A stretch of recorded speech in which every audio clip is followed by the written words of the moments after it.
Welcome to Show Studio. It's the first of our roundup panel discussions of the season, and I'm covered in Danish pastry. How embarrassing.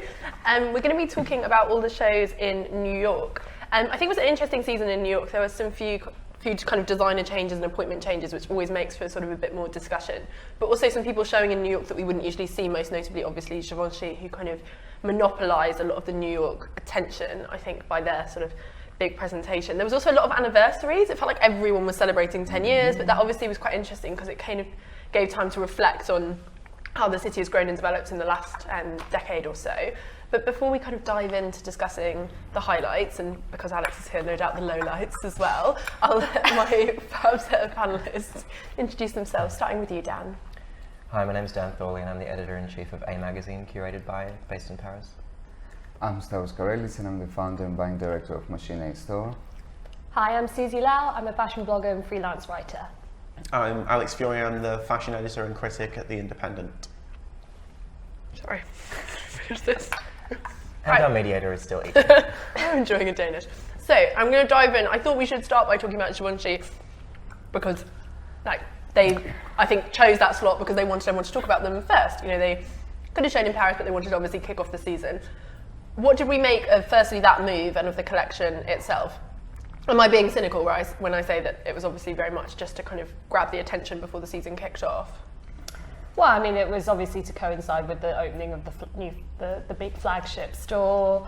I don't think they actually had a choice in the slot. You know, they were really kind of given it, and they definitely didn't actually specifically choose it because of to coincide with 9/11. They actually sort of like tailored the presentation towards that date, but it kind of ended up being, you know, completely poignant. And Ricardo's a complete romantic, so they twisted it for their favour. Yeah, and it worked, you know, to sort of coincide with, you know, what he's about and what he wanted to celebrate, which was, you know, this idea of love and peace, and which sounds really hippie, but you know, I think it was a really memorable performance. I thought they quite cleverly made it very touching without. You know, there's some things that are kind of, when fashion touches them, it gets a bit awkward, and I think 9/11 is one of those things where it's really, really hard. And I felt like they handled that in a very kind of sympathetic way. It didn't feel like they were trying to do anything that was too. It felt poignant, but without being kind of. You know, well, it's an undeniable fact that it happened during Fashion Week. Yeah, completely. So. But you know, when fashion sometimes tries to pay tribute, it can feel a little awkward, and I felt like they handled it really nicely. Did the rest of you like the presentation? Sorry, go I did. I liked also the handling of a whole scope of different religions and the fact that it was very global. It had a very sort of holistic feeling. It wasn't overly Catholic, which it can sometimes tend to be. It was really all the performances and the music and everything had a global feeling about it, which was quite beautiful. But I don't think you could have gone too wrong with this sort of message of, you know, all these religions being present and the kind of symbolic acts that you saw in Marina Abramovich's kind of little installations, you know, with a woman, you know, a guy holding a woman into different positions, and a man holding like two trees to represent the two twin towers. It was to represent the kind of two twin towers, and you know, the fact that they're springing up again. I think that was one of the things where you kind of had to be there, because from Instagram it's just like the little man with the trees. Well, I feel like that's kind of like this whole season of like performances that you had to be there to see, you know, to understand it. Which is funny considering the whole point of those performances is to garner social media attention. I think people need to get that much better, and I think that's something in I don't know if that's kind of, you know, producers need to advise better about that, because as you say, like, these things are there to get buzz, but sometimes they photograph so badly that it actually is like almost counterintuitive, because you think if everyone's tweeting about something but it looks absolutely terrible. Well, with Givenchy, I mean, they did you know, those big screens erected. I think they had one in Times Square, Soho, and I think they did, you know, and they had the public kind of involved as well. Yeah. They had 800, you know, people. Yeah, a few people are doing that, opening up to the public. Do we like that? That's very present this season. Very present. But not. It's present as a very large gesture, but you don't feel it at the shows that much. Like, I don't think that feels like, I mean, Jacobs did it, Givenchy did it, I think perhaps Carven or someone. A few of the others were like giving away like winning tickets, but you didn't feel it at all. I feel like it was a very much a publicity stunt. And there's still this separation, you know, whereby at the Givenchy show, all the people that were invited by the public were kind of roped off to one area, which I always find critic. I don't know. I always find a bit odd anyway. Like, that is the really idea of, you know, why is it? Are you trying to be democratic or not, or is it, you know? Do you still have this hierarchy? Clearly you do. But Simon was cute about it. He was sort of claiming logistics was the fact that he couldn't invite many more people, and he wanted to expand it and make it a bigger when Jacques in that space. But that was like a completely so it's kind of nice space. to hear it in that sense that like he wants to open it up.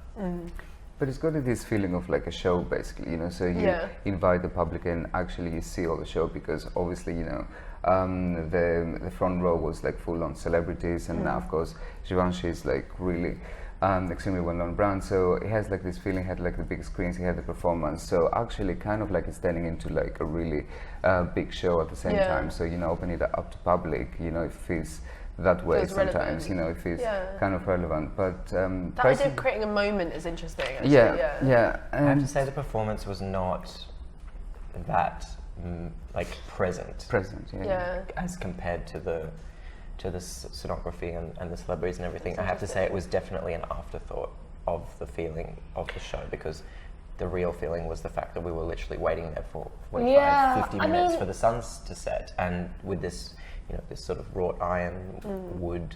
Alex, why aren't you saying anything? What? Why aren't you saying anything? Were you there, Alex? I didn't really. I thought it was a drab show. I didn't really feel anything about it. I think if you're talking about something that could have been very celebratory, you know, you look at what Marc Jacobs did, and I felt that was such a celebration of Americanism and of American fashion and of all the wonderful things about New York and about American fashion. Do you not think this was deliberately not trying to be about America? I felt like. But then why show in America? I also feel the whole idea of a French designer, of an Italian designer of a French fashion house exporting themselves to America and then doing a show dedicated to America with. Where is Marina Abramović from? Croatia? You know, it's all for me. I'm like, it's. But do you not think that's the point? Because New York, it is in America, but it's like the global city. Yeah, everyone talks about how it's not. Yeah, but I feel like that is, you know, for me it struck a real hollow note. It's someone that wasn't there. It's someone that didn't experience it. It's for me it was something that.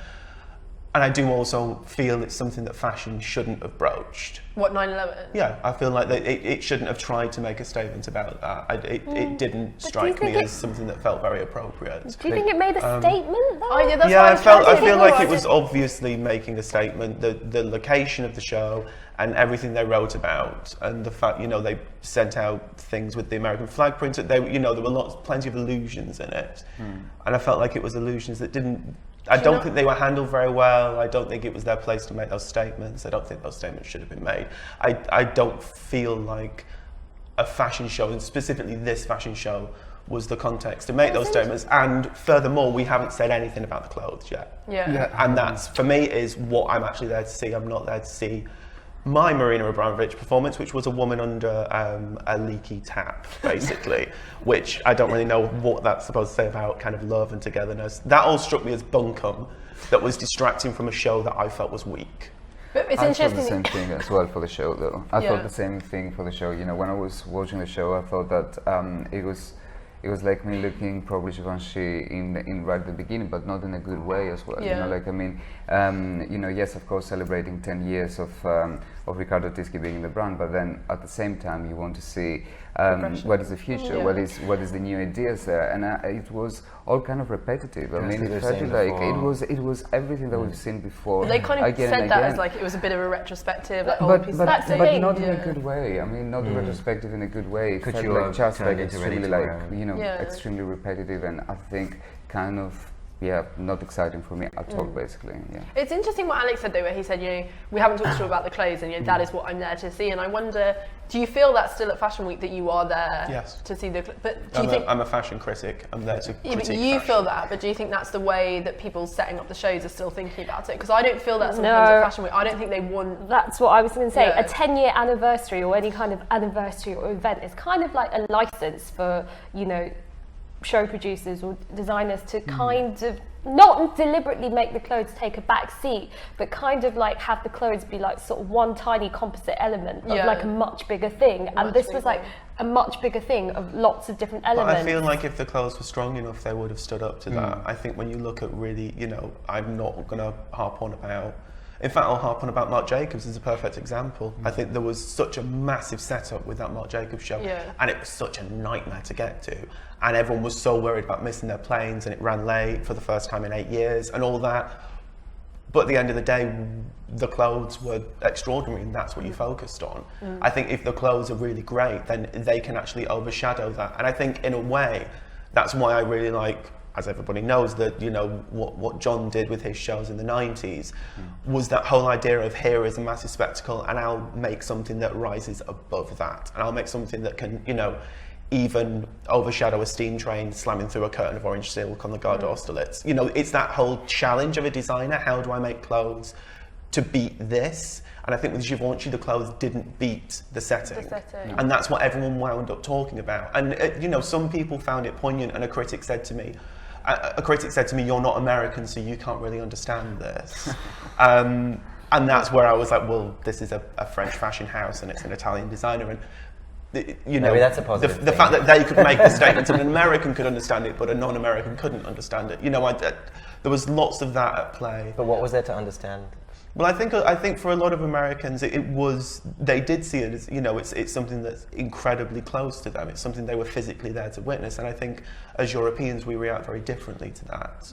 I don't know. I reacted in a sort of way where I felt it was poignant because actually it didn't necessarily like root itself to like a specific stance, a political stance, either for, I felt like it was a very sort of but I feel general also statement, doing that, it was neutral. For me, doing that, I think what it was anchored to kind of insulated it against a great deal of criticism. Yes, exactly. Which is, it's a difficult thing when you're saying that, and there are, I've been to other fashion shows when people have talked about, the motivations behind kind of family members dying or things like that, and it does insulate you against criticism because you're like, well, I can't say that because, this is about his mother dying, or this is about, his father dying, or this is, when you make a statement like that as something separate to the clothes, when you say, well, this is what this is about, there is a sense of, I can't really judge this. And that's, as somebody that judges clothes for a living, that's something that I find quite difficult, because I think you're trying to remove yourself from a critical discussion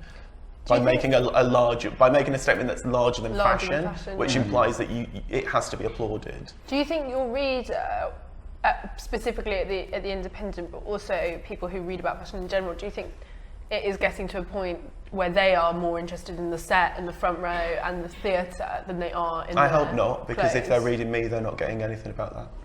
Yeah. I feel like the general, like the public at large are definitely kind of swayed to, towards that tendency where, they are swept away by like kind of, because analysing the clothes or seeing the clothes, it's not difficult, but it's hard to grasp actually just from like stills and video alone. It's much easier to like kind of grab the sort of moments or the performance. I was thinking about it because of what you were saying. Sorry, just before we went live, we were talking about brands who are so engaged with doing these experience type things, a lot of them relating to exhibitions, like we were talking about the LVMH one and the Chanel one, and obviously there's the Gucci one that's going to open. That got me thinking about how, it seems like that's what people are trying to make the hook of fashion is experience rather than fashion. And I think that's quite interesting because that's obviously what they think the public want. But it's part of the public, actually. You know, like if you see online as well, you know, like when they have like the shows and you have the collections, they also say, you know, you can see front row basically. You know, so you've got a special button there to click and see like who was sitting on the front row or what was happening there. So it is obviously a part of, you know, the public's interest. But that doesn't mean necessarily that there isn't a public that is only interested in clothes, and if they're not interested in, you know, celebrities on front rows or. But I think because it's so documented, because you know things are so documented by the houses themselves filming things, all the photographs of various elements. That for me as a critic means that my attention should focus even more on the clothes, because I don't need to tell you who is watching it. I mean, I don't care who's watching it. I don't care what's going on around. I care about the clothes, and I care about what's embedded in those clothes and what those clothes say about our time and what those clothes say about their relationship to that designer's career trajectory and about what other designers are doing. And so I feel like because all of that is so well documented, if you want that information, it's out there. You can go and find it.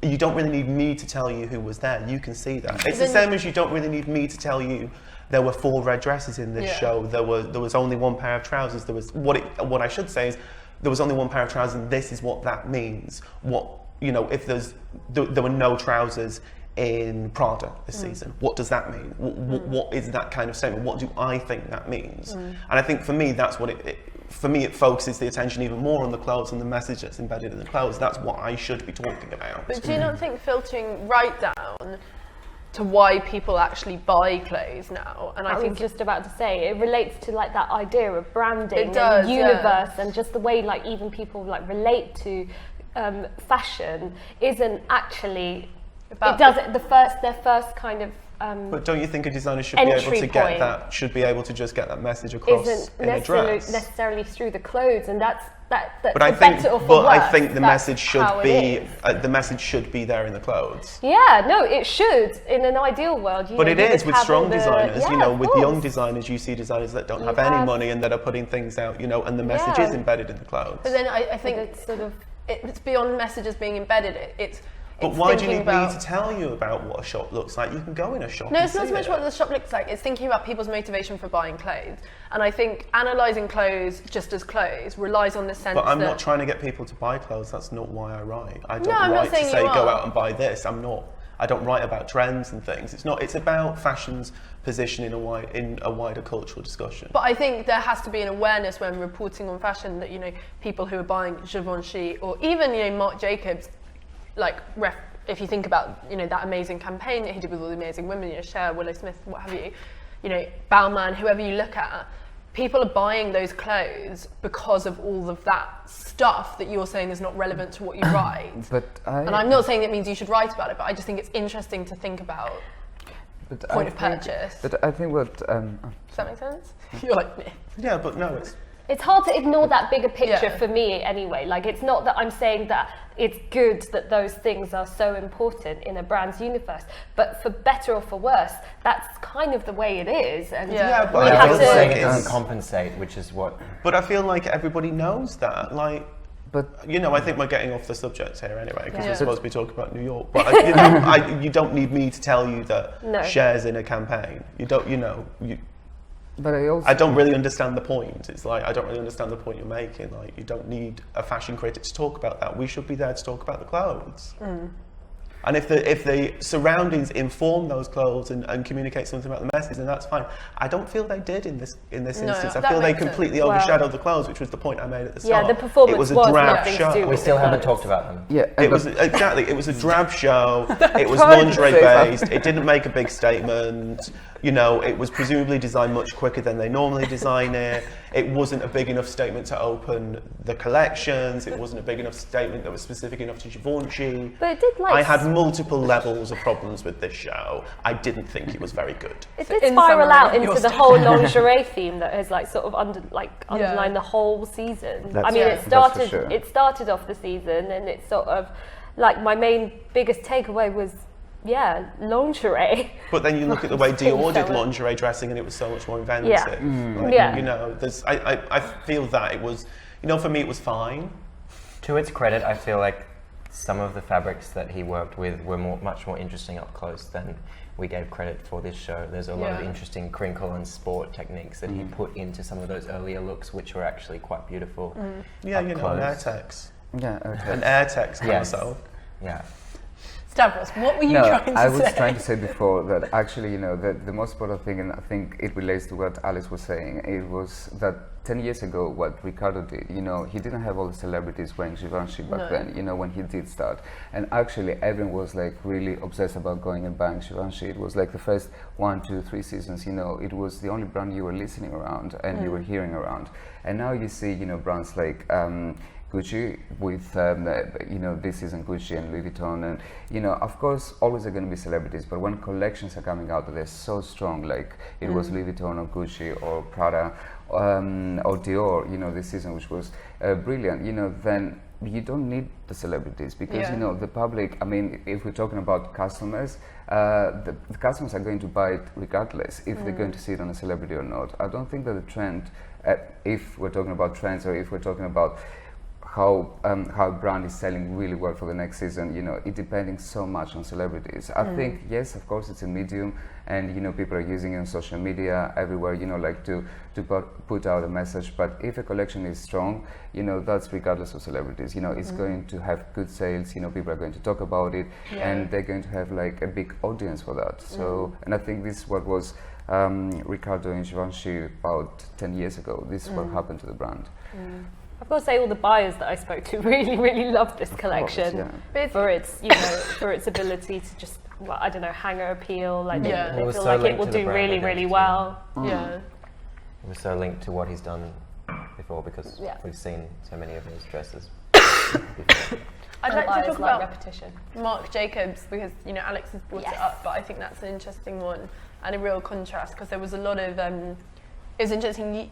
Sorry, I'm dying on the side here. You described Givenchy. You said the word neutral, and I thought it was quite a good way of putting it. It was kind of there was a subdued element to it, whereas this was completely the opposite. It was completely mad, but really, really beautiful. But I also think quite like resilient, which I quite liked about it. Alex, you loved it. What did everyone else think? I also loved it. I loved it too. Yeah. It was, I think, probably the best. I didn't see it, but you I loved was it. fuming when I was watching the stream. Why did everyone love it so much? Why did you like it so much, Alex?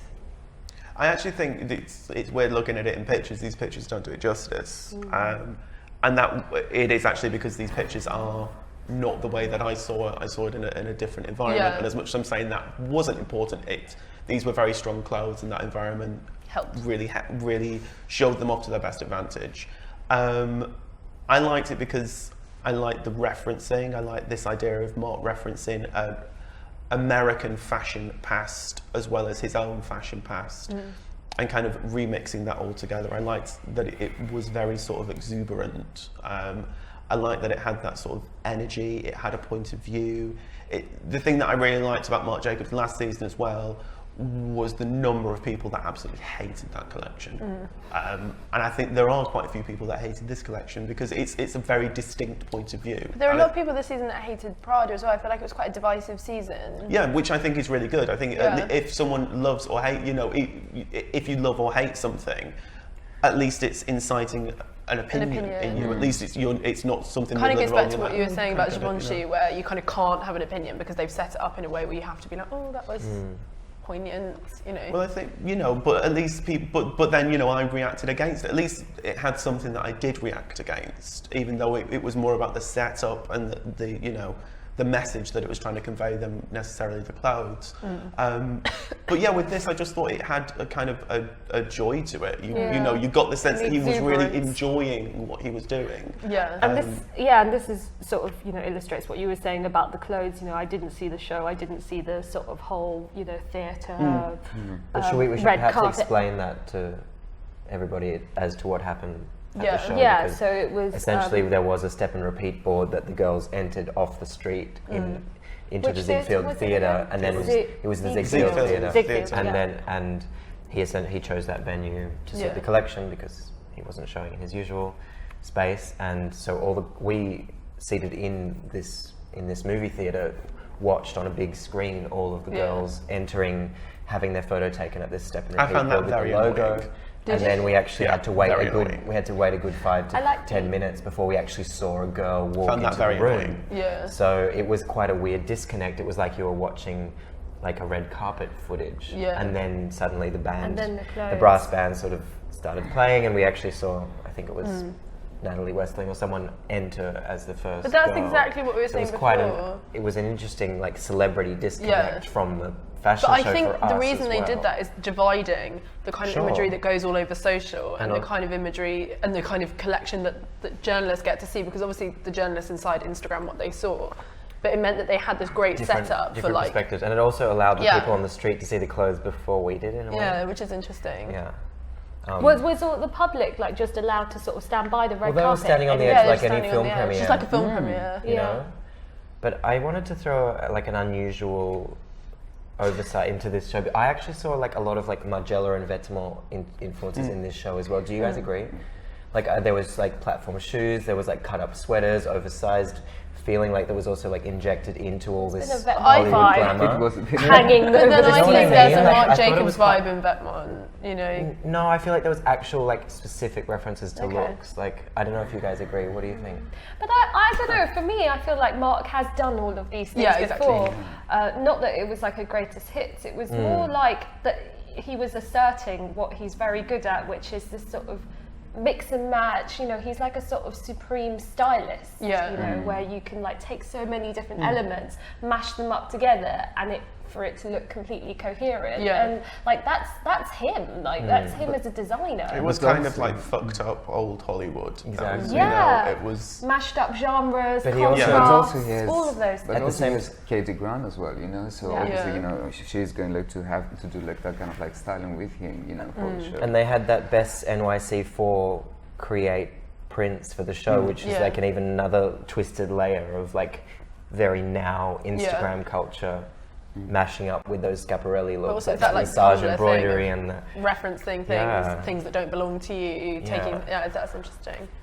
What else in New York did we like? There was a lot that relates back to what I was saying at the start about kind of anniversaries, which you talked about. Obviously, with Givenchy, you had it with Jason Wu and Alex Wang, and were we impressed by the collections that we saw there? anniversary collection? No. I mean, for Alexander Wang, at least, you know, I think it was. Yeah, Alex Wang had a weird season, didn't he? Well, I think if you're talking about the influence of Vetements, I felt it that very distinct. This was very strong here. Which I had a lot of arguments with various people about, who said that it was referencing Margiela, and I said no. If Vetements is referencing Margiela, this is referencing Vetements in current editorials, which is what Alexander Wang does. He references whatever's going on in the current fashion moment and then does his take on it. It looked like an interview shoot already. Really you know, it was like strange a that spin-off obviously of Demna from Vetements is succeeding him at Balenciaga. Very like sort of strange circle of events. Yeah. So meta. So very meta. But yeah, this was my biggest takeaway from this was the blaring video montage that came after the collection. It was so intense, wasn't it? That was really throbbing, in my head. Like, you know, kind of recounting Alex's 10 years. But what I thought was good about that, and which I saw later on in the season, was that there was nothing not too fashion film about that. It felt much more violent than that. And I also thought that at Vuitton, at the very end, the fact that film that we saw didn't feel like a fashion film, which is kind of refreshing. But it wasn't. Like the one at Vuitton was about roaming through those different landscapes. It was that Minecraft thing. It was a world, whereas this felt very much like it was an overly long advert for Alexander Wang before Alexander Wang himself. Sure, it felt like an ad, but at least it didn't feel like a sort of too conceptual fashion film. At least it felt like violent and urgent. It's too long. It did make me think about like these brands, like in the difference between like a 10-year anniversary in New York and say like a 10-year in like for a London designer. Yeah. It was big, it was bold, it was brash. It had like strip clubs afterwards. It was catered by Hooters. It had like chicken wings everywhere. You know, like. But it's that turnover thing. I mean, the fact that his turnover hit 100. You know, it's over $100 million now. It's just you can't even compare. And he had $25 million by the time he was 25. Yeah, it's a totally different, you know. And he's been very clever, and he's parlayed his thing into a global brand. And this was him celebrating himself and obviously asserting how powerful, influential he is as a designer, that he can definitely stand on his own without Balenciaga. It felt like it was a big statement of, look how great I am, I don't need you. Did we also As was the Balenciaga show. I don't really know what to make of the Balenciaga show. I really thought he was going to fall in the pool. Like, I really thought, particularly on the live, I wasn't there, but on the live stream, there was a moment where he nearly fell in the pool. It was close. He banged into it and then, like, He sort of styled it out. He did a sort of pirouette. As he is wont to do. Can you imagine if he's fallen in the pool? I can. I love his runs, so that there can be quite the highlight. What did you guys think of the smaller Wait, shows I want in New Stavros wanted to say something. Oh, sorry, no worries. No, I was go. just thinking that, did anyone also think that this show was quite a lot of hood by air in there as well going on, you know, and kind of like Shane's kind of like ideas going also, I mean, apart from Vitamins, of course, which is super obvious that's going there quite a lot. I think it's great actually, and Dan was about to talk about young designers, you know, Yes. actually for me, the great thing about New York was that you kind of saw lots of young voices coming through, sort of inspired by like kind of what Shane is doing at Hubaya. He's kind of given hope to, you know, many young designers that can do their own thing and that can, like, you know, have their own scene and, you know, and sort of make that image of New York like less about, you know, this cliche about New York being all about commercial designers and big brands. There's so many to name, like Moses Gauntlet Cheng, Eckhouse Latte, Vejas.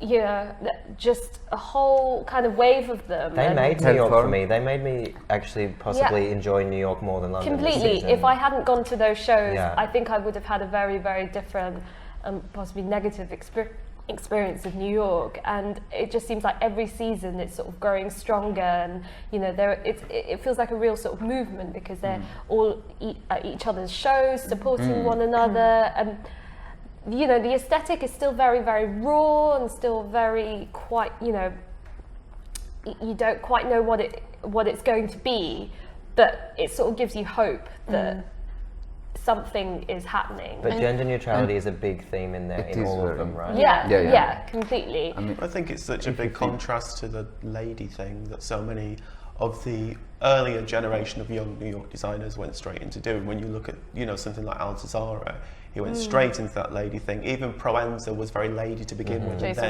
Jason Wu. You know, they tend to, something that a designer here said to me is in New York, it's weird, they start off really grown up and then they try to get cool, whereas in London they start off cool and then they grow up. But what's weird is go ahead. No, but I think I think that's kind of like a part of a really young generation. I don't think that anymore, you know, gender, and I mean, obviously it's an important issue, but also I feel that there is kind of like a dismissal about the subject. You know, it's not anymore about gender, and it's not anymore about sexuality. It's not anymore, you know, these are things and subjects that they're not really, they like to put it out there on the fashion show, but it's not really a big subject in a really young generation of like discussions between them or debates about it. However, you know, they love, you know, to dress, you know, between like menswear, womenswear is not really important to them. And you know, if you see, but for them it's unsaid. Yeah, it's exactly. Like this is what I mean. It's completely obvious. It's so it's so obvious that now. it's so unimportant. Even to when talk John's about doing it. At Margiela, it's like it doesn't matter that it's a boy wearing that dress. It does not matter to him. Like, it is. That's who he wanted to wear it. But so do you find it kind of frustrating then when you see something like, obviously a few seasons ago when Prada will do something where it's explicitly about gender and they'll write about that, or when Gucci is kind of, you know, everyone's talking about how Gucci is so much to do with. But it's a different scale and a different level of the industry, and for them it's a much different sort of risk to put that out there into the world. The fact that Alessandro at Gucci is putting like skinny boys and into flares and skinny trenches and all that sort of thing on the runway and lace and beading is a huge statement. But then, whereas the others don't have the need to make that into a statement. I just find this weird irony with it, Waldo, where it's like it's so weird to see this big focus on gender neutrality when fashion splits gender in such a conservative way. Like we're at, you know, a women's wear week. There's a separate menswear week. Like on shop floors, it's merchandise, women's wear, men's wear. Like magazines tend to be women's magazines or men's magazines. It's kind of a bit weird because I love it when designers do it, and I think a lot of, like, I love Hubaya, I love what Telfar are doing. I think it's really interesting people who are sort of operating within that arena, but it's like the system doesn't suit that. But Yeah, that's but it's commercial demands, and it is the demand of the mass consumer. That, you know, en masse, a man won't wear something made for a woman, and a woman won't wear something made for a man, because realistically they're made for different body types and they won't fit you as well. You know, a man's jacket won't fit a woman as well as a woman's jacket will fit. So it's kind of, I understand that, you know, there are certain conventions that I think, you know, have no place. The whole idea of a man's jacket button in one way and a woman's jacket button in the other, which was because a maid would dress a woman and a man would dress himself. And that's such a 19th century way, and the reason it filtered into mass market was because then it looked like you had a maid to dress yourself, even if you had to dress yourself. It was all about wealth. It wasn't actually anything to do with gender. But I think there are, you know, so there are certain things that feel really outmoded, but at the same time there are, you know, things are tailored to fit women's bodies, things are tailored to fit men's bodies, and that's, you know, that's where that divide comes from, and it is a commercial divide. And it's something that people pride themselves in as and I do think there are still conventions. you know, there are still conventions. There are things in the Bible saying that a man cannot wear that which pertaineth unto a woman, Alex, nor can a woman put on a man's garb. This is really strange. You're an abomination unto Jehovah. That it's in the Bible. So there are certain people that just will never do that. Yeah. It's against the word of God. Well, so I think there are no, but that's, I'm saying to say, oh, it seems really outmoded. I think that there will be forever restrictions between the sexes, between what people wear. You know, it's just something that's unavoidable, and some of it is technical and some of it is ideological. But I don't think that's gonna fall down. I think it will, though, because I think there's as much diversity within men's bodies as there are between men's and women's bodies. But women have breasts and men don't. Yeah, It's like it's such a basic thing. Some men have like a models big gut, some men have But big women's shoulders. bodies Like, are different. Like, a man can't be corseted down as far as women's, because women's organs aren't anchored in place but as who securely as fucking wears a men's, corset because they anymore? move around. No, but I'm saying that is a technical fact, that women's organs move more than men's do. And it's a technical fact that women's waists are smaller and women's hips are wider. It's biologically built into people. I do, no, obviously I'm not disputing that men and women have different bodies, but I do think there is as much diversity between men's bodies and between women's bodies. Yeah, but the diversity is different. But may I also bring up that for designers like Hood Bayer, perhaps it is also a weakness of what their gender neutrality is doing, because they're not quite... They appeal to an incredibly specific market. And Yeah, also their that's what I'm designs saying. aren't actually that customized towards one or the other body. Like, they don't always fit. Yeah. And that's... They've got an audience, like these That's designers, like Vehas, Eckhaus Later, Hood Bayer, they have an audience that, like, and it's a niche one for sure, that, you know, aren't necessarily concerned with, you know, whether something is completely, like, form-fitting and hugs the body, or like fits completely. Like, I see it when, you know, whenever these designers are hanging in like opening ceremony, and you go in and like you see men, like guys and girls, kind of going.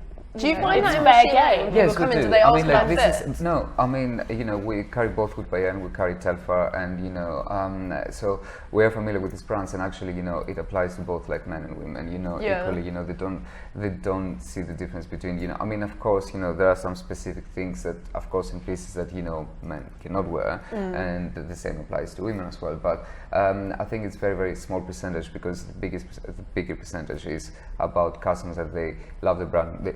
They're into it, and they're coming like to buy it because they know the shapes already. They know that this applies to kind of like a genderless situation. However, what I want to say is that brands like Hood Bayer, you know, like, I mean, even though it's out there for a bit of time, you know, it's a good thing that applies to a specific market for now. At least for me, you know, it's a good thing, because you know, you don't need these kind of brands like to go massive and so quick at the time. You know, we need to give them a bit of time to see how they develop. You know, you see Vetements, for example, they've been out for what, for like 2 years. This is this is like 2 years now, and you hear everyone saying that. I mean, I'm in the store physically there, and you know, during the day, I probably am going to hear that name about 20 times. And it's kind of about, you know, strange. You know, that, I mean, it's great, it's amazing what they managed to do in only like such a short period of time. At the same time, you think about it and you're saying, you know, have we given enough time to this brand to develop? Have we given enough time to this brand to show what actually they want to showcase to the people? Or, you know, everyone is going to get so super excited about one brand, and then after a while they're going to get bored of it, and they will be like, okay, this is old news. What's the new thing that is coming along? So I think it's a good thing what's happening with Shane. I think it's a good thing what happens with Telfar. You know, it's a good thing to give a bit of time to these brands to develop and show what, you know, and slowly people are going to understand but what they get they are about. pigeonholed so quickly because everyone's like, Of hey, course. this is what it's But about. I'm sorry, but at the same time, you may be selling some of Shane's more interesting ready-to-wear pieces.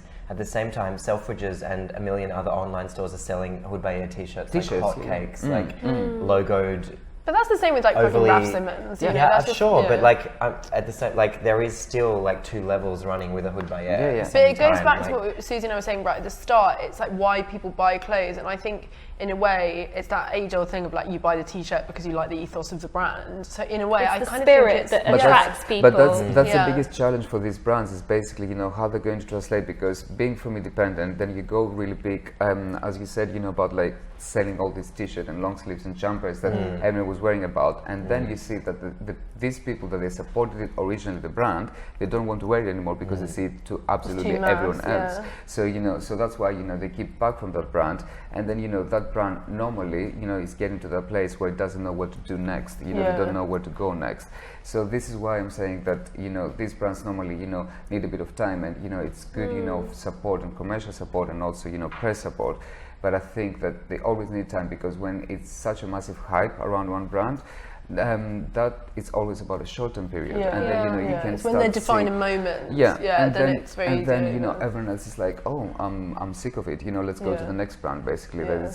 that is coming along. So I know that she's not in New York, but I thought Wales Bonner was another good one to throw in there to this Yeah. discussion. I actually was speaking to her last night about that gender divide, because she is making essentially menswear, but like stores like Opening Ceremony, for example, Women pretty much do buy buy. it I in saw women's women buying a sizes. No, jacket. there's a big actually. retailer And- who bought it just for women. Exactly, and she's which like is- frustrated also by the fact that, which is kind of interesting, that at the beginning she was attracting more interest with her like jeweled headpieces and her runway like velvet jackets and things like that, when she wanted to like actually make a more of a statement with her like men's silhouettes of like flared denim and things that actually fit on the men's bodies that she makes. So she said that like this spring was interesting for her because people started picking it up for those reasons, for like what she's more about, rather than just the showier bits. So, yeah, that's interesting. But I think that this season also Grace changed quite a bit her shapes as well, you know, like so, because I think the first 1 or 2 seasons, you know, what she showcased was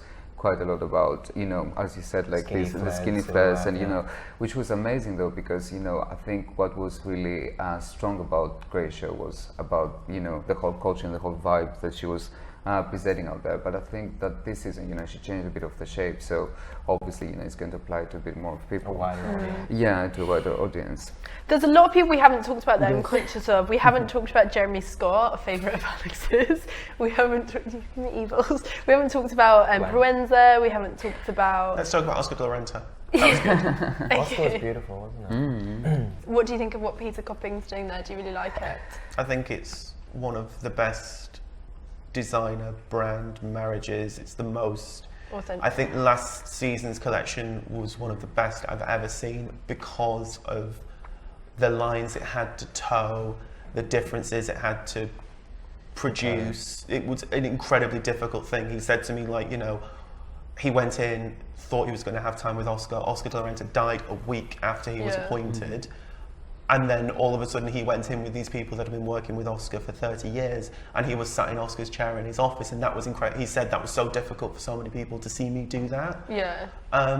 I think the David Sims advertising campaign is incredible. I think Yeah. that is one of, I wrote about it because I think it's one of the best beautiful. advertising campaigns I've seen in about 20 years. I do. And it's this Why do you whole, think it's so great? Well, it kind of looks Because 20 years I- old as well. it's trying to do something different. I think when it's trying to do something different, it's trying to subtly do something different. It's this incredibly difficult marriage of what Oscar did, and the Oscar could do a dress made out of latex, but Peter Copping can't do an Oscar dress made out of latex. It's this very odd thing of someone that was so present and was so alive right up to the end, and for Peter then to go in and to try and evolve it. I like the advertising campaign because it's an evolution. It's not a revolution. It's not ripping apart Oscar's aesthetic, but it is moving it on into a place that's new, a place that's different, a place that appeals to different women. Oscar de la Renta is I think it's surprising, it's a very niche brand, and the turnover isn't enormous. It has really surprisingly for me, it has no business in the Far East, which I would assume that this would appeal enormously to kind of Asian consumers because of it being feminine, so incredibly feminine. And I think he's really aware of all of that. The fact that he can be aware of all of those commercial things and be creating clothes that look incredible, that, you know, satisfy the market, that satisfy a new market. It really, you just kind of sat there, and I was very quietly blown away by it. And the more you thought about it, the better it was. It was incredibly rich. And also just that it wasn't that different, but it was different enough. Like, there's enough of Peter in there, there's enough of his handwriting to give the sense of somebody new. Because, you know, at his first show, there was kind of Nancy Kissinger and Taylor Swift both wearing Oscar de la Renta by Oscar de la Renta. So really, it's like there isn't a problem. So how in the hell can you do anything new? But he's managing to do that. But it's really fantastic what he's doing. It's really, really fantastic. How do you feel about the New York context of that, though? The fact that it's such a European show. But I think when, you know, Oscar de la Renta trained with Balenciaga, and then the whole thing for me of Oscar has been kind of translating a European sense of couture into this sort of a New York bandbox chic Americana. And, you know, dressing Nancy Reagan, dressing, you know, Hillary Clinton, dressing all the first ladies, that whole thing. It's so American, but it has such a kind of root in European couture. And really, Peter Copping has that as well. He trained with Christian Lacroix. What he did with Christian Lacroix was exactly what Oscar de la Renta did with Balenciaga, which is sketching the croquis for the clients. So I think there's this odd synergy of someone that's absolutely perfectly suited. And for me, it's less prissy than he used to be at Nina Ricci. It feels like he's really got the hang of it, like straight away. He knows exactly. I get the feeling in his head he's got like half a dozen collections that he knows he's going to do straight away. And the great feeling with this collection, a thing that I love with any collection, is you just got the feeling he'd wanted to do this collection for ages. There were bits of Lacroix in this, there were bits of Nina Ricci, there was stuff that referenced back to what he did at Louis Vuitton. It was really this kind of massive celebration, but it was all done in, you know, with the label of Oscar de la Renta on it, and it felt entirely appropriate for that. It was really, really fantastic. It was an absolutely fantastic show. And sometimes I feel like people think of it as being a kind of prissy label, and I didn't go to Oscar de la Renta for years because, you know, it's Oscar de la Renta, why would I want to go to that? But really what he's doing here is this kind of this subtle evolution, making it feel relevant to new women, making it feel relevant to the existing customers. And going back a little on what I said earlier, I think with this kind of thing, it's incredibly important who ends up wearing it, because that gives it its reality. That takes it out of the idea of it just being, you know, prissy dress-up clothes, which it isn't. And I think also something important with this brand, I think, is also because Oscar de la Renta did like such an amazing job, you know, is with a new designer on board, you know, you want like to open this up to new women and new kind of women as well, you know, together with your current clientele, you know, you want like to have like also to approach new customers and new women in new areas, in new territories. Yeah, I think the new territories thing is really important. It's very important for them. So, and I think that he's doing that extremely well. And I completely agree with like the campaign with David Sims. I think it was an absolutely really fantastic, movement, beautiful. Were there any other highlights that we missed out? We haven't talked about Proenza yet. Yeah, we haven't talked about Proenza. If we're talking new territories, I think we should talk about Proenza. Tell me, why do you want to talk about Proenza? I think it also was important for setting a tone for the season, which was a very, also quite a Spanish influence. I think it was also something we saw throughout the shows was a lot of very tied and ruffled clothes, a sense of lightness that was at the same time tailored. I think that's a little bit Vuitton-y. I felt. Well, it came through at the end, of course. Yeah. It's just like the interesting use of shirting and poplin and these kind of light summer fabrics, but in an embellished way, in a sort of like very. It was kind of exciting, but it was things that were twisted in an easy way. I also love the sort of Issey Miyake trouser which you would also relate to. I just think, why do an Issey trouser if you're not Issey? Which I thought like sort of anchored a lot of the looks, and that sort of great little sculptural shoe that they did was very cool. Did you like it, Alex? Yeah, I thought like it's actually interesting because this kind of references all the same stuff as Oscar de la Renta did, and it's got ruffles and it's got velvet bows, but it's done with a completely different. Just whack a velvet bow on anything and you'll be happy. Well, that's what they did with like those tailored vests and things. It was literally just that around the bust of some of those pieces, and Buster, that was the look, like, and it actually was eye-catching and beautiful, but it wasn't revolutionary at all. What do you think, Susie? It felt like more like an intuitive collection, something that was sort of felt out like more through like they're always feeling things through fabrics and techniques. It was much less brutal than Winter, wasn't it? Winter was like sort of very rough. So less of a theme or a concept hanging over it, or like last season it was like women in a gallery, or people before like Second Life or anything like that. It was more kind of, I don't know, there was an ease about it that I really, really liked, and obviously it kind of underlined sort of central themes that that you saw later on in the season. Did you think it was sexy? Yeah, it was definitely sexier. Because I was talking about it last night. Just like Proenza being sexy, like is that possible? Proenza's quite fierce, I think, and it's quite impenetrable. Whereas I thought this was very romantic. It was quite flirtatious, and I don't think their stuff is usually. Yeah, and they talked about that fine line between sexiness and sensuality backstage, and I think they preferred the term sensual because it sort of made it slightly more than. Yeah, but that's exactly what Alessandro Michele was saying at Gucci. He was like, like he was saying how sensuality is so much more relevant now than being sexy, and that was.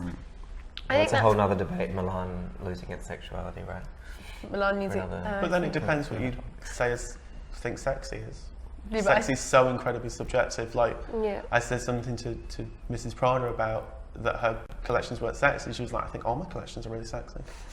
Which is like, because sexy to you is like. No, she said that. She said she thought all of her collections were really sexy. Yeah. And I'm like, and she's like, that's what I think is sexy at any particular time. I would say you wouldn't think they're sexy because you want like a big Versace mini dress and some big earrings. But I think that is a cliche of what sex appeal is in fashion. A cliche of sex appeal in fashion is like a very tight, very short dress, very high heels. There are certain. And that's actually what she fights against, is these idea of cliches. And I think the interesting thing in this Proenza collection is it fought against cliches. And you also got the sense of them doing things they've never done before. Yeah. They said themselves they've never done a ruffle. Yeah. What about Rodarte, speaking of cliches? Rodarte? Well, there's a lot of people we've missed. We need to zoom through because I'm conscious of time. We haven't talked about DKNY, obviously public school leader. I really liked it. The cheese stands alone. I love Rodarte. I did love this one. I also thought it was a good one for them, but it was also full of cliches. It was incredibly, like it was 70s done to. The interesting thing that I got told about this is they, because they're doing the film, they designed and produced this at the same time they did their autumn-winter collection. They did them in tandem. That's interesting. And then changed bits and added pieces closer to the show, but they were very insistent to say that because doing the film didn't mean they weren't going to show a collection, didn't mean they weren't going to be selling the collection. They're very focused on that being a business, but that the film is an important side project to that. But they didn't want it to interfere with producing the show. I thought it was interesting because they also had like a kind of testing season press-wise, because there was all these ridiculous articles that came out about the fact that they were only doing Rodarte sweatshirts and things now, and that they were stopping ready to wear. I feel like this was a pretty good statement from them, suggesting that yes, we still do like all this incredible embellished things. Yes, we still sell them, and I think they was strong. It was strong for that. They're a really good example of what Stavros talked about there, because you think when they kind of popped up, how everyone obsessed over them, and like they were like the leading shining light of New York, and then I think very quickly it just became another name on the New York schedule. And I think that is because people obsess so much over like a new, young thing. And I think it's really hard for them to maintain that kind of a pace and generate press consistently while also producing consistent collections. But they also generate moment-making collections. But like, why do they have to do that when actually what they do really well is sort of tap into this character, this narrative, and produce. I thought they were really beautiful things. Like, and they also found their women relatively quickly in a way. Like they found their market, and they've continued to supply what is needed to those. I mean, the thing that I like about them is that they're absolutely not commercial. Yeah. And it's kind of, I think so many people get so annoyed with them for not being commercial, and I've got annoyed with them because you're like this, you know, how are you going to produce? And they don't. It's like they don't really care. It's like if someone wants it, they can have it. If someone wants to buy it, they can have it. We're not going to compromise what we do. We're not going to change the way we do it. Like they're so, still, and I think so, especially in New York, so many people find that almost insulting. That someone wouldn't care that much about selling. You know, they don't want an enormous business. They don't want to sell to hundreds of thousands of shops. You know, they don't want to have their own flagship. It's just like we don't want to do that. We're happy living with our parents in LA and doing a collection twice a year, you know. We're making a movie. I think that's kind of great. There's something kind of great that they're a little bit, you know, they kind of don't give a shit. I think, you know, they just want to do what they're doing, and as long as they can carry on doing that, they're perfectly happy with it. And I think there's something quite great about that. Well, it's interesting to think about what you deem success within fashion. That I thought about so much this season, based on especially the younger designers, what they were doing, but even the big ones, it made you think like what's the end game here? And I think you're seeing so many different ideas of what people want for their brands and what they think is successful. But even if they want to be a brand, do they want to be a brand? You know, it's like, it's interesting. You don't have to. There's not one route to success. It doesn't have to be. You don't have to be Alex Wang. You don't have to have that scale. Have 25 million by the time you're 25 and 100 million by the time you reach 10. You know, you don't have to do that, and you can be successful without doing that. I thought that was kind of a nice message from New York. The idea that you don't have to be a mega brand. That success is relative. But also exactly also the opposite, because it becomes extremely hopeful for the young designers. I think it's like the most hopeful period actually for young designers and emerging brands, because everyone before in the past they used to be kind of a bit pessimistic about how long it's going to take for me, you know, to get there, you know, how long it's going to take this brand, you know, like for people like to pay attention, or, you know, to have like some revenue. And you see that this time, you know, like never before, you see so much focus on emerging brands and emerging designers. DKNY, you know, again, Bettermans, there's so many like brands, young brands around us that, you know, people actually are talking like they knew forever, you know, so it's kind of extremely hopeful in some way in terms of emerging brands and young designers. It makes you see the big established people in different ways as well, and it makes you more interested for them. Like I know at its worst it means you look at something like an Alex Wang and you equate what he's doing and you look at all the references to younger people, but I think it's interesting to see certain names sat alongside. You know, even like I always think about it sometimes when Marc Jacobs does those references to American sportswear, it makes you then look at, you know, a Michael Kors again, and you see it in a kind of slightly different way. And I kind of enjoy that process of kind of comparing and contrasting everything. We've missed a lot of people. We haven't talked about Tom Brown, we haven't talked about Kanye, but I'm really conscious of time. But Tom is a good one who's also like on his own trajectory and like not just doing his own thing. Completely ignoring what everybody else does. And it's great that New York is actually a lot more idiosyncratic than you know people would think. And you know, I don't think we have to sort of speak this cliche that it's just commercial clothes or like sportswear, or you know. I do think it is a lot more rich and varied. That's a good note to end on. Very rich and varied. Lots of people we missed. Sorry, Kanye. Should we give it a big... You guys covered that the other day. Yeah, we covered it. Revisit my extensive interview. Should we give all the designers a round of applause for giving us so much food for thought?